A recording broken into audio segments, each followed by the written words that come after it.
Hello, everyone, and welcome back to another powerful episode here, Decode Your Journey, where we dive into real-life stories that inspire, challenge, and help you build unshakable confidence one moment at a time. Today's episode is a special one. Why? Because it's a true story, straight from my life, suggested by one of our amazing listeners who asked for a tale about standing up to bullies and reclaiming your space. Thank you for sharing your ideas. This channel is for you, and your voice matters. Now, I know standing up might sound like something from a movie, a dramatic showdown with a clear hero and villain, but in real life, it's messier, scarier, and way more personal. It's about finding your strength, holding your ground, and fighting for what's yours, even when the odds feel stacked against you. This is the story of how I moved into my dream home in Maple Grove Estates, faced off with a neighborhood despot named Karen Blackwood, and turned her fake eviction notice into her downfall. It's a story about courage, justice, and the power of standing up for what's right. So grab your coffee or tea, take a deep breath, and let's dive into this honest conversation.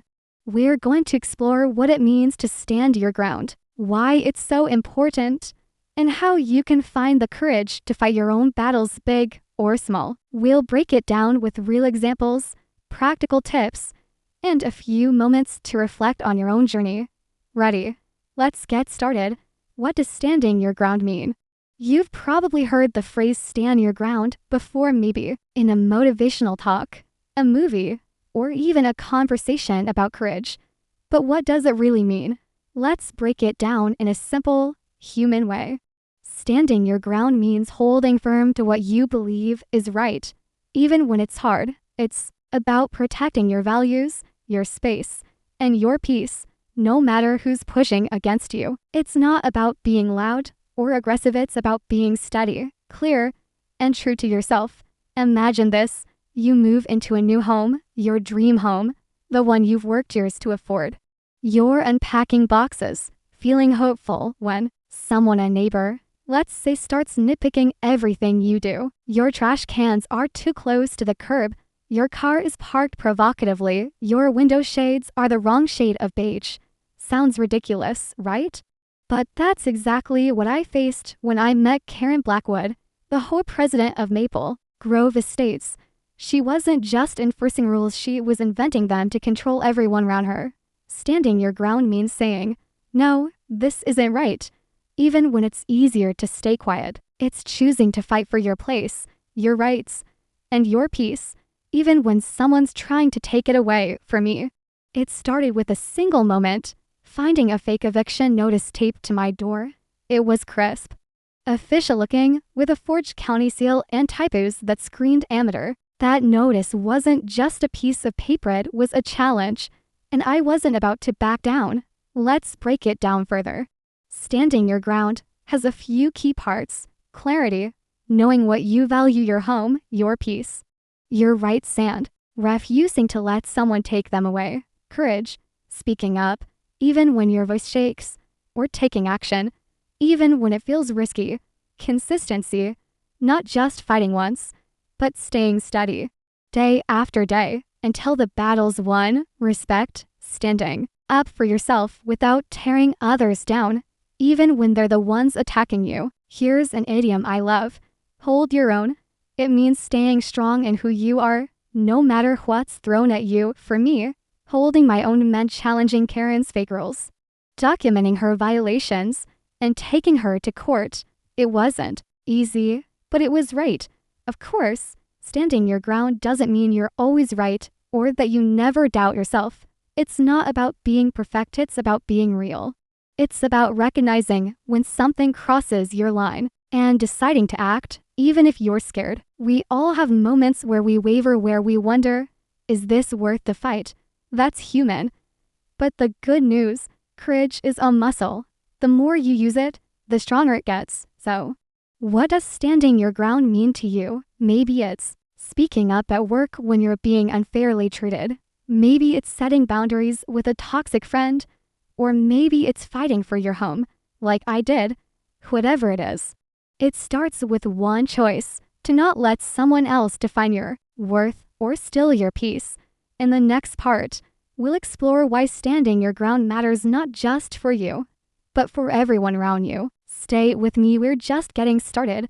Why standing your ground matters. Now that we've defined what standing your ground means, let's talk about why it's so important in everyday life. You might think this kind of courage is only for big moments, courtrooms, protests, or dramatic confrontations. But standing your ground shows up in small choices, to in your home, your relationships, your work. Even in the quiet moments when you decide who you want to be. Let's go back to Maple Grove. When I moved in, it was paradise, starring elms, neat lawns, a promise of community. But Karen Blackwood turned it into a battlefield. Her notes about my trash cans, my car, even my excessively neutral window shades weren't just annoying, they were attacks on my right to live in peace. Every fine, every violation, was her way of saying, you don't belong here. Standing my ground wasn't just about me, it was about protecting the neighborhood from her tyranny. Here's why it matters. It builds trust. When you stand up for what's right, people see you as someone they can rely on. My neighbors Javier, Emily, Claire, they started trusting me because I fought back. They knew I wouldn't let Karen bully them anymore. It protects your peace. Letting someone like Karen walk all over you steals your joy. Every time I ignored her notes, I felt smaller. But when I fought back, I reclaimed my sense of self. It inspires others. My fight wasn't just for me. When I took Karen down, the whole neighborhood changed. Kids drew chalk art without fear. Neighbors hosted barbecues again. Standing your ground can spark a ripple effect. It shapes your character. Every time you choose to fight for what's right, you become stronger. You learn you're capable of more than you thought. For me, facing Karen in court wasn't just about winning, it was about proving to myself I could fight and win. Think about your own life.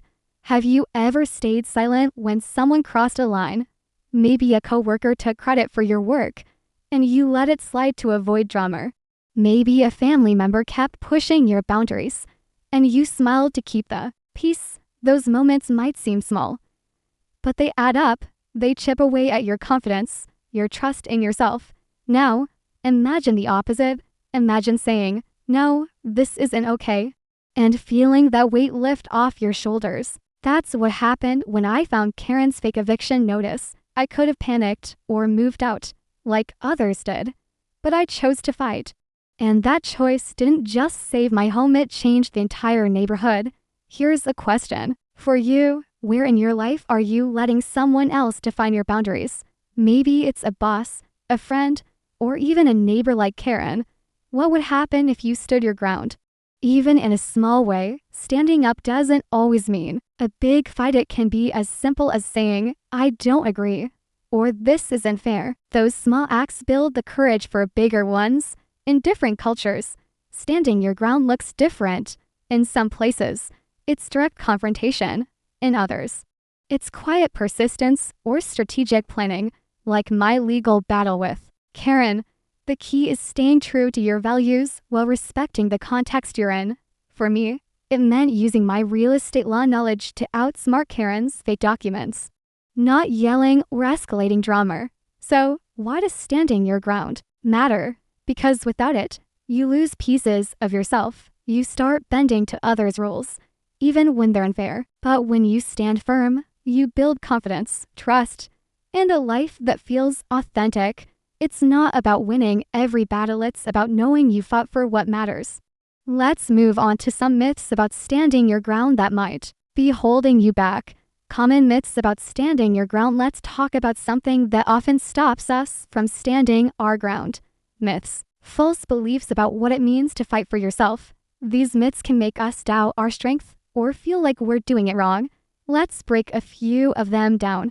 Myth 1. Standing your ground means you have to be aggressive.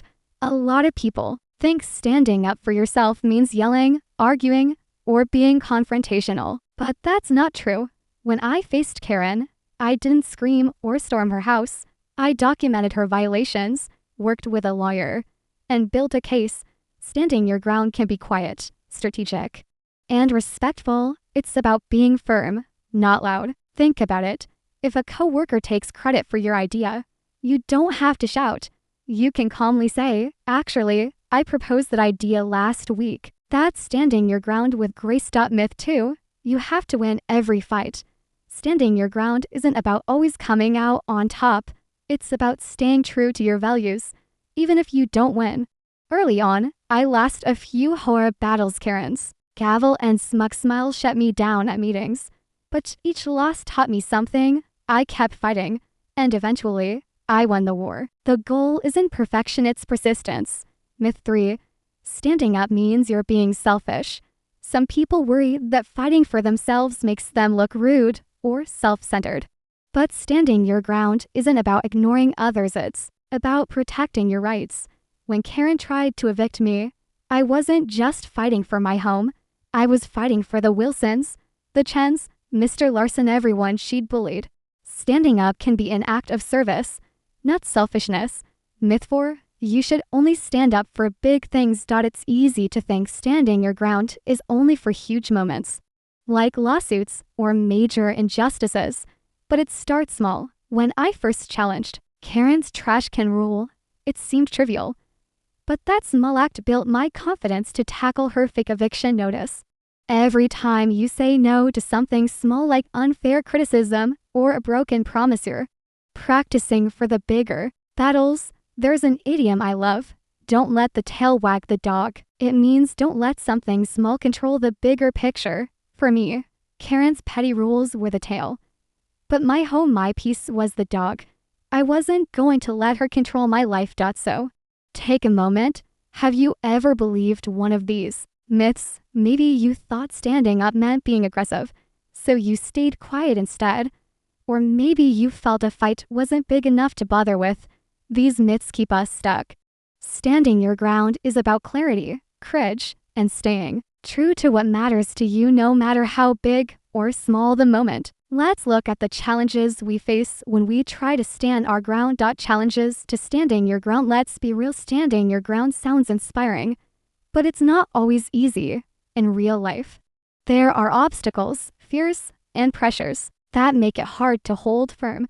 Sometimes those challenges come from outside, like Karen's relentless notes and fake eviction notice. Other times, they come from inside: doubt, fear, or the temptation to take the easy way out.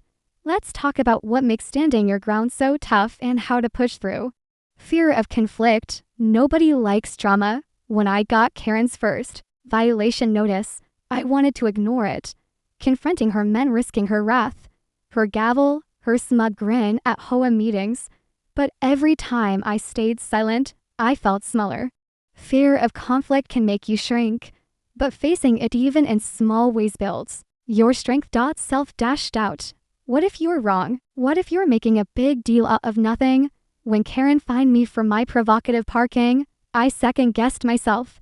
Was I overreacting? Self-doubt can paralyze you. But standing your ground means trusting your instincts, even when you're not 100% sure. Pressure from others. Sometimes, the people around you want you to stay quiet. My neighbors warned me about Karen, but some told me to just deal with it to avoid trouble. Society, friends, or family can pressure you to go along to get along. Standing your ground means saying, "No, this matters to me," even if others don't get it. The cost of fighting. Standing up can be exhausting. Gathering evidence against Karen, working with my lawyer Rachel, going to court. It took time, energy, and emotional strength. There were moments I wanted to give up, but the cost of staying silent, losing my home, my peace, was higher. Think about a time you wanted to stand your ground, but didn't. Maybe a friend kept canceling plans, and you didn't call them out. Maybe a boss overlooked your work, and you stayed quiet. What stopped you? Fear, doubt, the desire to keep the peace. Those feelings are normal. But here's the truth. Every time you push through, you get stronger. For me, the fake eviction notice was the final straw. It wasn't just about me anymore. It was about every neighbor Karen had bullied. Ignoring it would have meant letting her win, not just over me, but over the whole community. So I fought, and that fight changed everything. Here's the question. What's the cost of not standing your ground? Maybe it's stress, resentment, or losing a piece of yourself. The next time you feel that inner voice saying, "This isn't right," listen to it. It's your courage calling. In the next section, we'll talk about how to build the strength to stand your ground. Step by step. How to build the strength to stand your ground. So, how do you actually do it? How do you find the courage to stand up for yourself, especially when it's scary or exhausting? The good news is, standing your ground is a skill you can build. Just like learning a language or mastering a sport, it takes practice, reflection, and small, consistent steps. Here's how I did it, and how you can, to know your values. Before you can stand your ground, you need to know what you're standing for. For me, it was my home, the one I'd worked a decade to afford. I wasn't going to let Karen take it away. Take a moment to think. What matters most to you? Your peace, your family, your integrity. Write it down. That clarity will anchor you when things get tough. Start small. You don't have to take on a tyrant like Karen right away. Practice with small acts. When Karen fined me for my trash cans being 0.3 feet off, I challenged it at the whole meeting. It wasn't a huge win, but it built my confidence. Try saying no to a small request that doesn't feel right, or speaking up when someone interrupts you. Those moments add up. Document everything. Evidence was my weapon against Karen. I saved every note, every fine, in a binder. When her fake eviction notice showed up, I photographed it like a crime scene. If you're facing a bully, whether it's a neighbor, a coworker, or a family member, keep records, emails, texts, dates, details. They're your armor. Find allies. I couldn't have beaten Karen alone. My lawyer Rachel, Detective Laura, even neighbors like Clara and Javier, they gave me strength. Surround yourself with people who support your fight. A friend, a mentor, or even a community group can make all the difference. Embrace progress, not perfection. You won't always get it right. Early on, I lost battles at HOA meetings. Karen's gavel silenced me more than once, but each loss taught me something. Standing your ground isn't about being flawless, it's about showing up, learning, and trying again. Reflect daily. At the end of each day, ask yourself, did I stand up for what mattered today? What could I do differently tomorrow? Journaling helped me see patterns in Karen's behavior and in my own. It's like a mirror for your courage. There's an idiom I love, put your foot down. It means setting a clear boundary and sticking to it. For me, it was telling Karen, through my actions and my lawyer, that her reign was over. For you, it might be telling a friend, I need you to respect my time, or telling a boss, I deserve credit for my work. Building this strength takes time. You'll stumble, you'll doubt yourself, but every time you choose courage over silence, you grow, and that growth, it's unstoppable. Let's look at what standing your ground looks like in real life. Examples of standing your ground in daily life. Standing your ground isn't just for courtroom dramas or HOA battles. It shows up in everyday moments, in small choices that shape who you are. Let's look at some examples inspired by my story and others to show how this works in real life. At home, imagine you've just moved into a new place. Your neighbor complains your porch light is too bright. You check its standard, not disturbing anyone. Instead of changing it to avoid conflict, you politely say, I've checked, and it's within the rules. That's standing your ground. For me, it was telling Karen her trash can rule was nonsense and proving it with the HOA manual. At work, let's say a coworker takes credit for your project. You could stay quiet, but instead, you email your boss, calmly explaining your contributions. That's what I did when Karen claimed her verbal amendments were law. I called her out with facts. It's not about drama, it's about truth. In relationships, maybe a friend keeps borrowing money and not paying it back. You want to keep the peace, but you say, I can't lend you more until you repay what you owe. That's setting a boundary, like I did when I refused to pay Karen's fake fines. In public, you're at a store and someone cuts in line. Instead of staying silent, you say, excuse me, I was here first. It's small, but it's powerful. For me, it was like challenging Karen's disruptively rhythmic footsteps find ridiculous. But I fought it anyway. These moments don't require a lawyer or a courtroom. They require you to listen to that inner voice saying, "This isn't right," and act on it. Every time you do, you build trust in yourself and show others you're someone who stands firm. Let's talk about the signs of someone who stands their ground. Signs of a person who stands their ground. How do you know if someone or you has the strength to stand their ground? Here are some clear signs, drawn from my battle with Karen and other real-life examples. As you listen, think, do you see these in yourself? They speak up. People who stand their ground don't stay silent when something's wrong. When Karen fined me for my mailbox letters, I didn't just pay, I challenged her at the whole meeting. It wasn't easy, but it showed I wouldn't be. They stay calm. Standing your ground doesn't mean losing your cool. In court, I let Rachel and the evidence do the talking. A person who stands firm is clear and composed. Even under pressure, they back up their words. They don't just talk, they act. I didn't just complain about Karen, I built a case, gathered evidence, and took her to court. Action shows you mean what you say. They respect others. Standing your ground isn't about being cruel. Even as I fought Karen, I didn't stoop to her level. No personal attacks, just facts. People who stand firm lift others up, too. They persist. They don't give up after one setback. Karen won a few Hoa battles, but I kept going. Persistence is a sign of true strength. Think about someone you admire who stands their ground. Maybe it's a friend who always speaks their truth, or a coworker who doesn't let unfair treatment slide. Now think about yourself. Where do you show these signs? Where could you grow? These qualities aren't just for heroes, they're for anyone willing to try. How to practice standing your ground.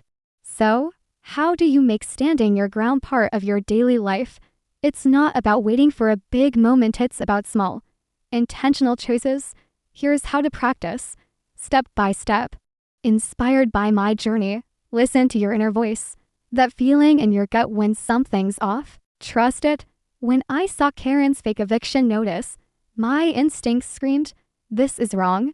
Listen to that voice, it's your guide. Speak clearly, practice saying what you mean, kindly but firmly. When I challenged Karen's fines, I didn't yell, I used the Hoa manual and facts. Try phrases like, "I don't agree with that," or "I need you to respect my boundaries." Prepare for pushback. People like Karen don't back down easily. She doubled down with more violations. Expect resistance and plan your response, whether it's evidence, allies, or a calm explanation. Celebrate small wins. Every time you stand up, even in a small way, acknowledge it.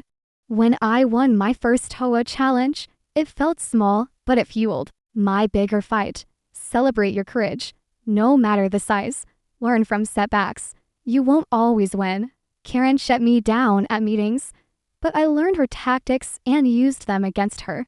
Every loss is a lesson. Reflect regularly. At the end of each day, ask, did I stand up for what mattered?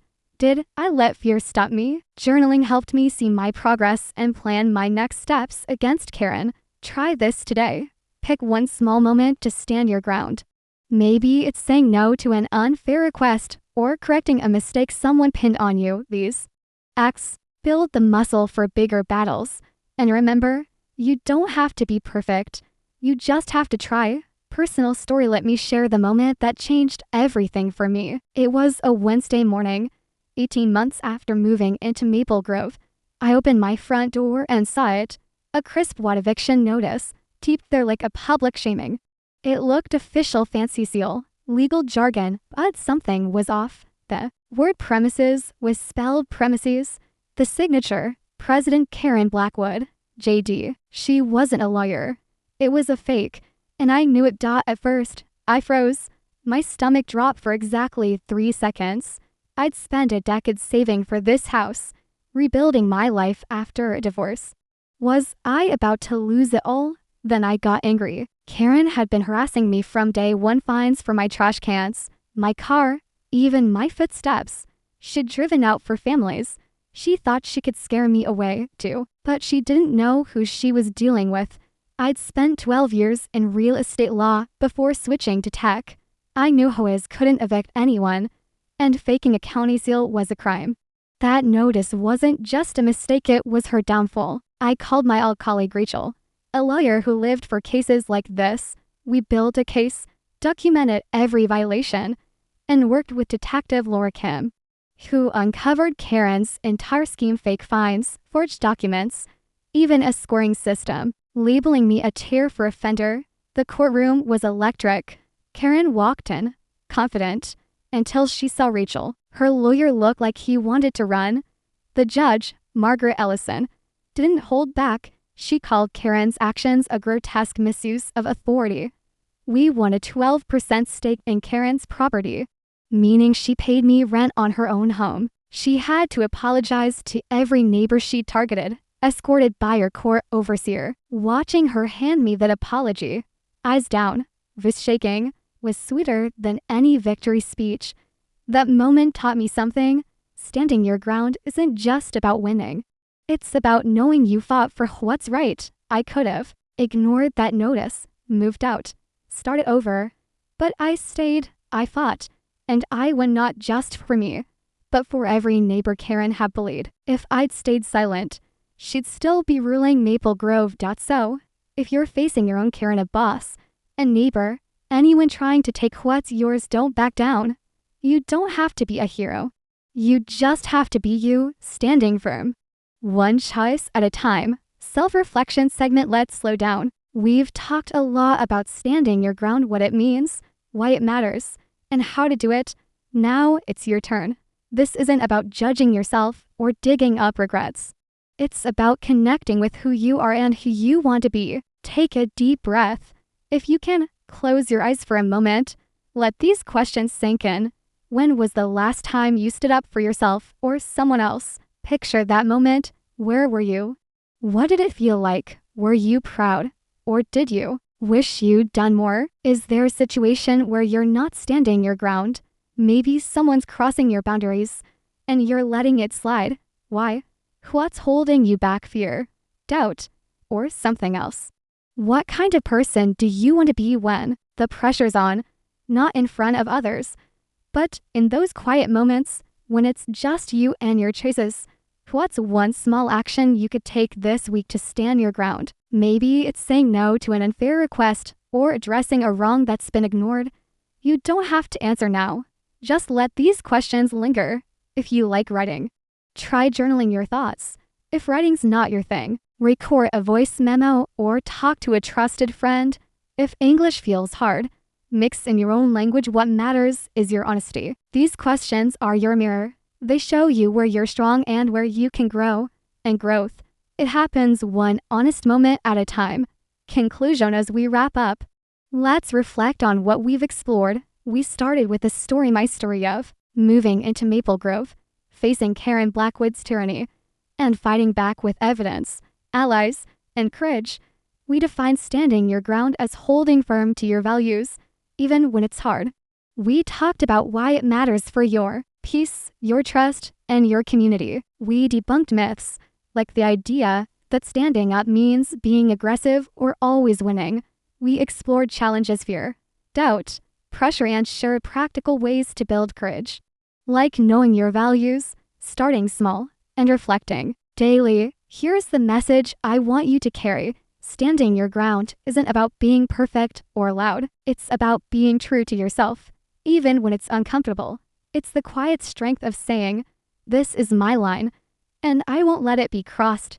It's the courage to fight for your place, your peace, your values, no matter who's pushing back. For me, it was a fake eviction notice that sparked a battle. For you, it might be a coworker, a friend, or a small moment where you choose to speak up. Whatever it is, know this: you're stronger than you think. Every time you stand your ground, you build a foundation no one can shake. If this episode resonated with you, take one small step this week. Say no to something that doesn't feel right. Speak up when something's unfair. Reflect on your values. And if you found this helpful, Please subscribe to Decode Your Journey so we can keep exploring stories and skills that make you stronger. Share your thoughts or your own stories in the comments. I'd love to hear them. Your voice matters. Thank you for joining me today. Keep growing, keep fighting, and keep standing your ground one step at a time. Until next time, take care.